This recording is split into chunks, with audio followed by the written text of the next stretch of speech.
Hey, this is Mohal Joshi from Los Angeles, California.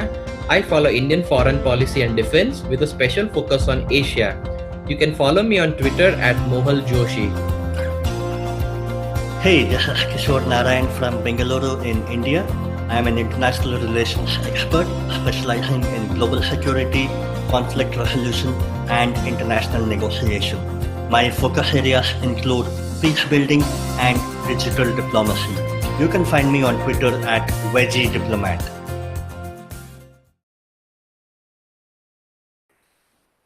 Hello and welcome to episode 7 of India Rising Strategic Conversations with Mohal and Kishor, a show in which we analyze happenings around the world and their implications on India.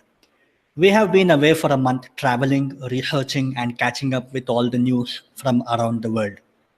Without any further ado, today let's start a discussion on Prime Minister Modi's visit to Japan to take part in the 13th India-Japan Annual Summit. Remember in our previous episode when we discussed Russian President Putin's visit to India to take part in the 19th Indo-Russian Annual Summit, we had mentioned that India has this arrangement with just two countries, Russia and Japan. So, Mohal, while we understand that this is an annual commitment between the two nations, haven't PM Modi and PM Shinzo Abe not been meeting all too often? Yeah, indeed. While this was the 13th annual summit between India and Japan, it also marked the 12th meeting between Japanese Prime Minister Shinzo Abe and Indian Prime Minister Narendra Modi in the past 4 years. Even when, as the CM of Gujarat, Narendra Modi, when he was a virtual pariah in the West due to the travel ban, Shinzo Abe was one of his closest friends and he did meet him even back then. True. So, were there any optics in the trip this time?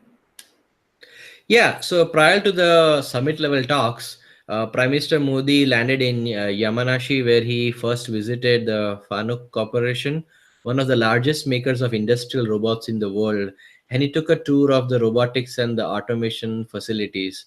Prime Minister Abe also hosted him at his personal villa near Lake Kawaguchi. In fact, Prime Minister Modi was the first foreign leader to be invited to the villa, which shows the close bonhomie between the two leaders. True. And also how Abe was teaching Modi how to use chopsticks. Yeah. Right. Yeah. So, how did his other commitments look like? So on day 2 of his visit, he was in Tokyo where he had multiple appointments. He gave a speech at the Make in India Digital Partnership and the India-Japan Partnership in Africa seminar. Here he addressed the Indian and Japanese business leaders and encouraged the deepening ties in infrastructure, capacity building, and communication. Additionally, a memorandum of cooperation between the Kanagawa Prefecture and the Ministry of Ayush in India in the field of healthcare and wellness was also exchanged.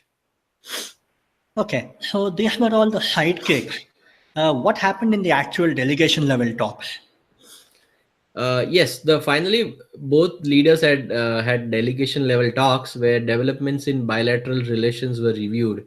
At the end of it all, 6 new agreements and 2 new announcements, including on a high-speed rail project and naval cooperation, was signed, and also they agreed to hold a annual 2+2 dialogue. We can discuss the important ones following this. Sure. You were talking about 2+2 dialogue. We had discussed it in our episode 4 about such a dialogue between the US and India.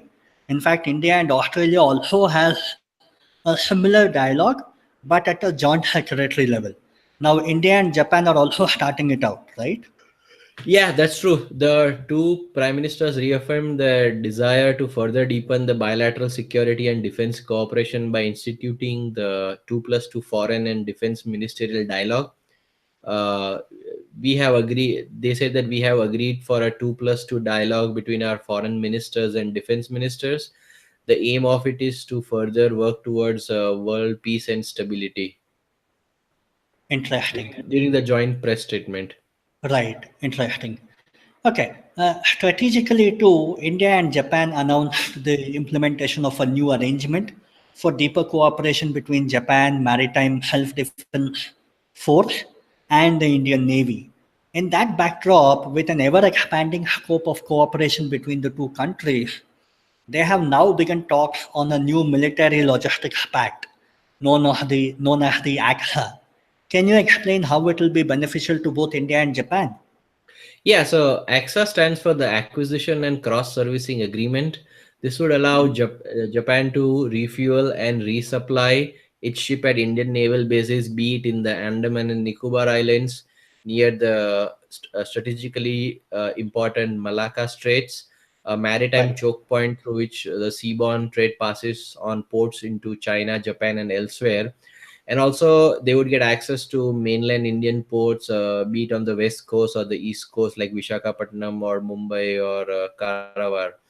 uh, Furthermore, in return, Indian Navy will also have access to not only the bases in Japan, but also importantly the Japanese base in Djibouti in the Horn of Africa in the Western Indian Ocean.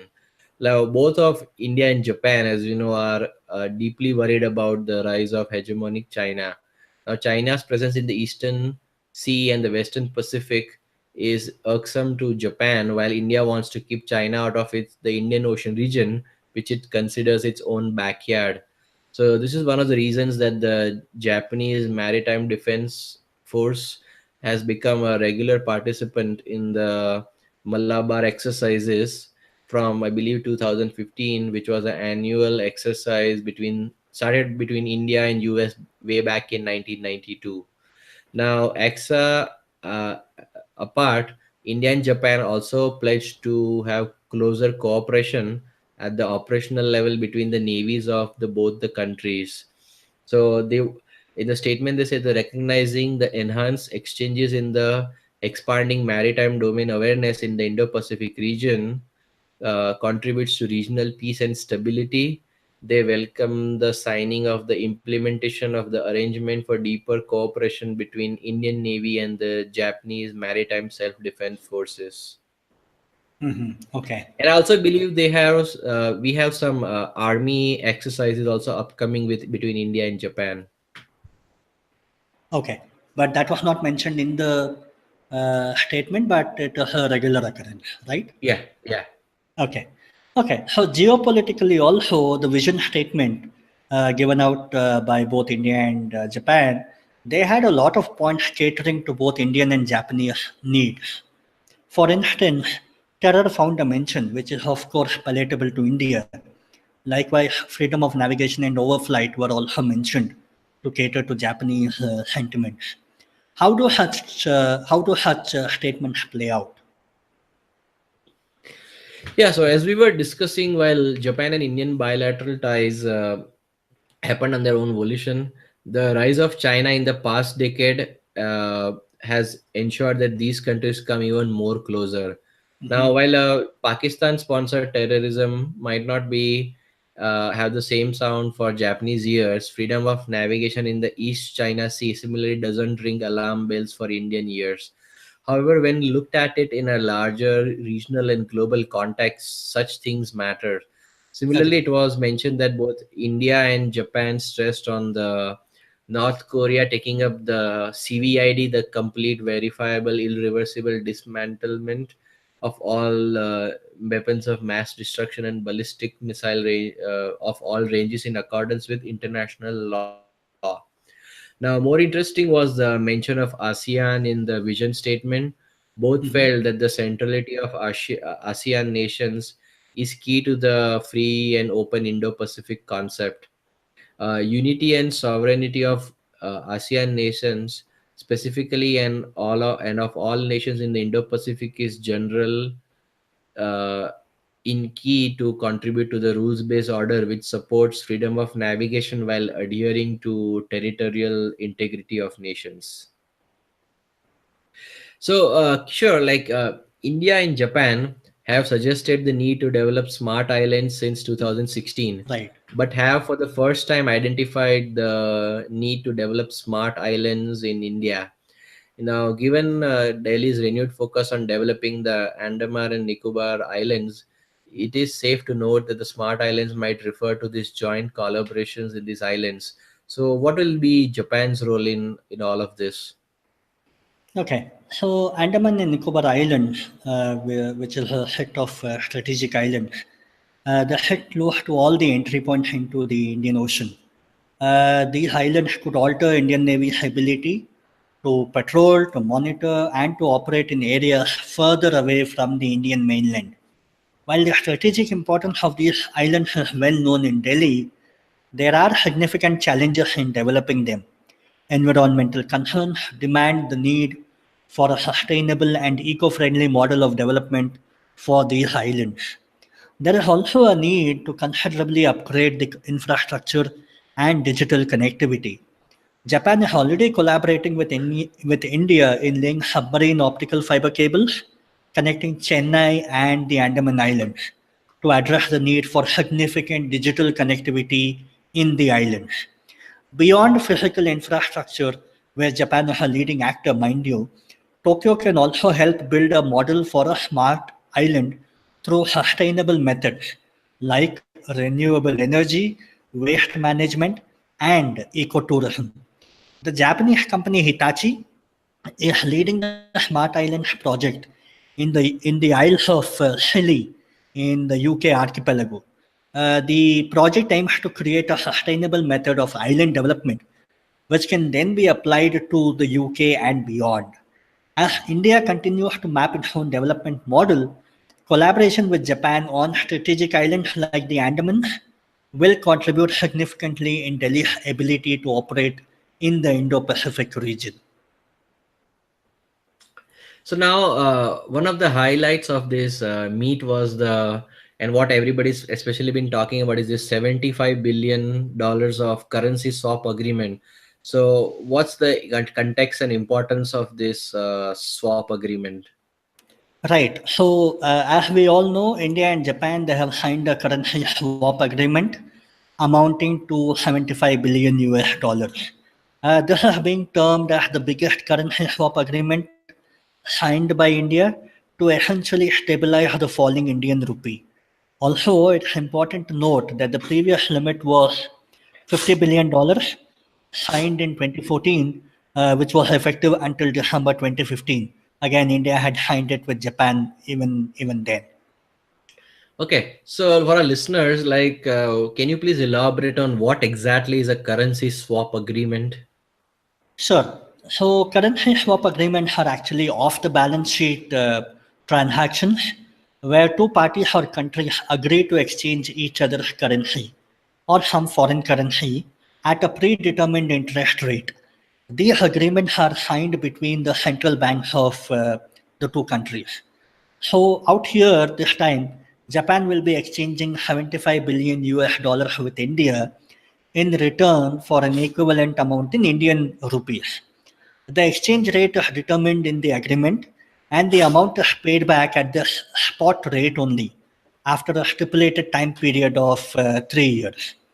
So the rate of interest that India will pay on this amount will be determined by the London Interbank Exchange Rate, also called LIBOR, which will approximately be 2 to 3 or 3.5%, which for all practical purposes is actually very low, and hence it is a very lucrative option.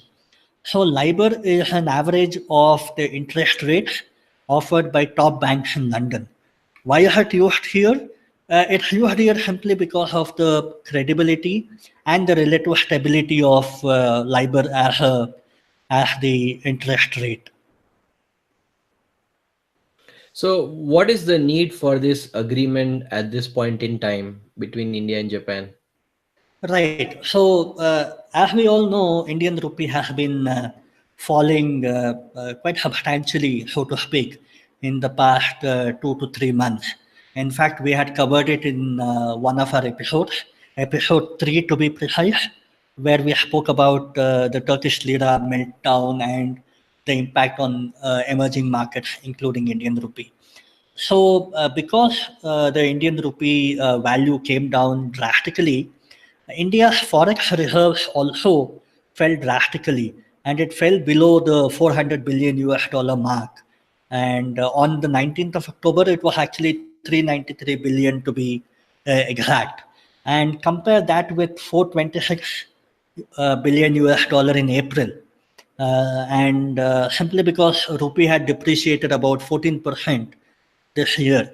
Now, what this leads to is our imports are now expensive and the exports are also very cheap. So, this was the actual context in which this agreement was signed. Yeah, and for listeners who were not with us like back then, please go back and please kindly check out like episode 3, where we had talked about the falling Turkish lira and its impact on rupee, and how it will affect the current account deficit, and it will deplete our forex reserves, and how it could potentially impact the worsening, it could worsen the macroeconomic picture for India. Okay, so back to today, like, so how do we use up this funds from this currency swap agreement? Okay, so the amount given out by Japan is actually available on a tap model to India, which means that India can take out money from the account according to their need, and interest will only be charged on the amount used, not on the entire amount. So that is how this whole arrangement would work. So does this mean that India is running out of forex reserves? Not exactly, although it has come down substantially from 426 to 393. This was more a precautionary measure against an unexpected fall of Indian rupee. Mind you, India wants to India's stated goal is to continue building up on their forex reserves. So any dip in forex reserves will only mean that you're actually two steps going back rather than moving forward. So to kind of cover the unexpected fall, this was a precautionary measure. So our forex reserves presently, by all accounts, they can cover 9 months of imports, and ideally 3 months of import cover is preferred. And 9 months by that standard is actually a luxury. Hmm. Now, what is the time period on this currency swap? Generally, it is for 3 years, this agreement. And at the end of this period, India and Japan would exchange their currencies back. India would take back the rupees that they had parked with Japan, and Japan would take back the US dollars that they had parked with India. In short, currency swap can be looked at like a back to back loan agreement where two parties give loan to each other. Hmm. Now, why is Japan indulging in such a deal with India against the INR exchange? It is actually a win-win situation for Japan also, because Japan will get rate of interest on its otherwise idle US dollar reserves, and it already enjoys surplus forex reserves. So why not give it as a 3-year loan to India in exchange for return on investment plus equivalent INR? That's the idea behind Hmm. this agreement. Yeah, so this is basically the a hedge against the further depreciation of the Indian rupee by shoring up your forex reserves so that your current account deficit doesn't become too unmanageable. Exactly. So for all practical purposes, Japan is actually helping us in our mission to accumulate more foreign exchange reserves. Yeah. Now, were there any other apart from the currency swap? What were the other big ticket agreements that were not signed? As we all know, Japan and India have been negotiating for the past 5 years to purchase amphibious Shinmaiwa US-2 aircraft. These are large, short takeoff and landing amphibious aircraft designed for air sea rescue work. It was expected that the two nations it was expected that two aircraft would be purchased directly from Japan, and two more would be built in India under the Make in India program. However, that announcement did not come about. Probably it would be announced at a later date. Hmm. Now didn't now President Abe, sorry, Prime Minister Abe did visit China just shortly before Modi's visit to Japan, and I guess even after the visit, like I think Tanvi Madan posted a funny picture where she juxtaposed the Abe's expression meeting with uh, President Xi versus Prime Minister Modi, which was kind of a bit funny. Yeah, yeah, yeah. Yeah, so Shinzo Abe has been on a charm offensive in the region. Just a couple of days before hosting Modi, Abe was in China holding important strategic and economic talks with both Xi Jinping and Li Keqiang. In fact, this was a deliberate attempt to ease tensions and forge a new round of economic cooperation. Interestingly, actually, Japan and China also agreed to a $30 billion currency swap agreement. This needs to be seen in the backdrop of rising trade tensions between China and the US. Now, irrespective of where Japan and China bilateral ties are headed, which frankly are not substantial, Indo Japanese ties continue to be on an upswing. Abe's statement, Abe's statement basically a strong India benefits Japan and a strong Japan benefits India, I think summed it all up for us. Yeah, I mean Uh, yeah, yeah, go it ahead. looks like the picture said a thousand words. The Abe's with G like looked like a forced visit and a forced relationship, while like Modi's picture with Shinzo Abe showed that there was a much friendly and cordial, and they really wanted to develop deepen this relationship. True, The picture said a thousand words, in my true, opinion. true. Yeah. Yeah. So, looked at from another perspective, the Indo Japan relations are not glamorous or flashy. Rather, the ties are more predictable in nature. It is almost like we can predict what the next round of delegation talks will lead to. And this kind of a situation provides the much needed stability in today's day and age, where Trump's United States and Xi Jinping's China are determined to bring in more unpredictability. In a multipolar world, both Japan and India emerge as middle powers, and they have their own sets of roles and responsibilities. Both are focused on keeping the Indo Pacific away from the hold of revisionist power, uh, China, which is generally called as the revisionist power. So, in this regard, the statement made in the vision statement was self explanatory, and I quote: India and Japan must endeavor to work together for a rules based and inclusive world order that fosters trust and confidence by enhancing communication and connectivity to ensure rule of law, unimpeded trade, and flow of people, technology, and ideas for shared prosperity. Also, PM Modi recognized that the Indo Japan relationship has been transformed into a partnership with great substance and purpose and a cornerstone of India's Act East policy. Prime Minister Abe underscored the basic importance of Indo Japan relationship for the regional order and determined to advance in the new era in Indo Japan relations so as to further cooperate for peace, stability, and prosperity of Indo Pacific. Unquote. So, folks, like we have an update on an earlier episode. We did refer to episode three earlier in this current episode.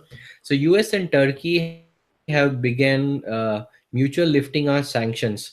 Now, remember, we had extensively discussed in episode three about the impact of the fall of the Turkish currency, the lira, on emerging markets around the world, including its impact on the Indian markets and specifically the fall of the Indian rupee. So now it has been reported that both countries, US and Turkey, have agreed to lift sanctions after a phone call between Turkish President Erdogan and US President Trump. Now remember that Turkey had freed Christian evangelical pastor Andrew Brunson, who after spending almost 18 months in a Turkish prison was freed. And we had spoken earlier that Turkey can simply release the pastor to improve its bilateral ties with the US. So finally, coming to the recommendation sections, if you're listening to our episode for the first time, each episode we recommend to you any book, article, or any other read that we feel might interest you. Keeping the practice going, Kishore, what is your recommendation for this week? I would actually recommend your article, which was published on mind.net, wherein you kind of explained the context in which the US midterm elections are being held on Tuesday, and how it is shaping up to be one of the closest elections in a long time. Uh, Generally, the trend for the ruling party to lose badly in the midterm elections. And if that is what is the foregone conclusion, then the Democrats will have to win hands down. But you seem to differ, where you kind of claim that it may not be as easy as the Democrats think that it might be. So yeah, that was a fascinating read, and I would urge all listeners to read it. Yeah, thanks for the reply, Kishore. Yeah, And for thanks. this week, similarly, I would like to recommend Kishore's article, which was just released yesterday on the evolving geostrategic scenario in the Middle East, with Israel reaching out to the various Arab states, and he links it to the upcoming peace deal to be soon to be announced by President Trump. Yep, thank you for the plug. Yeah. So that's, dear listeners, wraps up today's episode on the 13th annual Summit of India and Japan. We hope you do now have a vivid understanding of the impact it might have on India Japan relations. So if you have any comments or suggestions, do let us know by commenting below. To continue hearing about such interesting topics, please do subscribe to our channel India Rising Strategic Affairs Conversations with Mohal and Kishore. And please do remember to tap on the bell icon to be notified whenever a new episode comes out. We would also like to hear from you if you have any suggestions on any topics that you would like us to cover. Please do remember that these topics need to be related directly to Indian foreign policy. Until the next episode, this is Mohal and Kishore signing off.